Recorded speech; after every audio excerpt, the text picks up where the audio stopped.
ስላላችሁበት ሁኔታ ምክንያት እየሰጣችሁ ባላችሁበት ከመርገጥ ይልቅ ለውጤት ወደ መስራት አልፋችሁ እንድትሄዱ የሚያደርጉ 4 እይታ ቀያሪ ሐሳቦችን በ3 ደቂቃ ለማሳየት እሞክራለሁ። እስከ መጨረሻ አብራችሁኝ ሁኑ።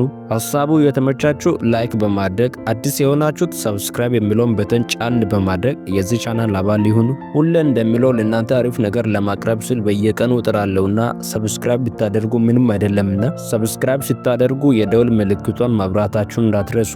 ቀጥታ ወደ ቪዲዮ እንሂድ።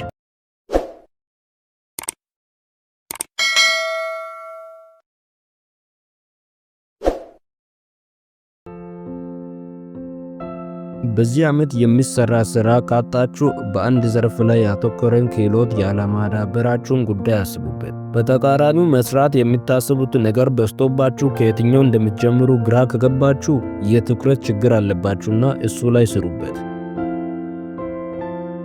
በዚህ ዓመት ጊዜያችሁን የምታሳልፉበት ነገር ካጣችሁ ራዕይና ዓላማ እንደሌላችሁ ጠቋሚ ነውና እሱ ላይ ስሩበት። በተቃራኒው የማህበራዊ ግንኙነትና የስራው ብዛት ጊዜ ካሳጣችሁ ነገሮችን ቅደም ተከተል የማስያዝ ብቃታችሁን አስቡበት።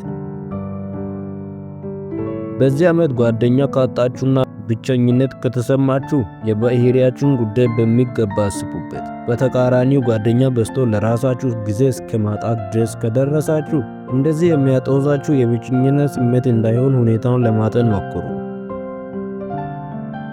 በዚህ ዓመት ገንዘብ ካጣችሁ የሰዎችን ችግር የመፍታት ብቃታችሁን አስቡበት። ገንዘብ የምናገኘው ለፈታነው የሰዎች ችግር ስለሆነ ማለት ነው። በተቃራኒው ገንዘብ በዝቶ በምን ላይ እንደምታውሉት አጠቃቀሙን ግራ ከገባችሁ የፈጠራ ብቃታችሁ ላይ አስቡበት ወይም ስሩበት። ዝም ብላችሁ የመጣውን እየተቀበላችሁ የሚሄደውን ደግሞ እየሸኛችሁ አትኑሩ። አስቡ፣ ጠይቁ። መልስ እስከምታገኙ አትረፉ። ሞክሩ፣ ተንቀሳቀሱ።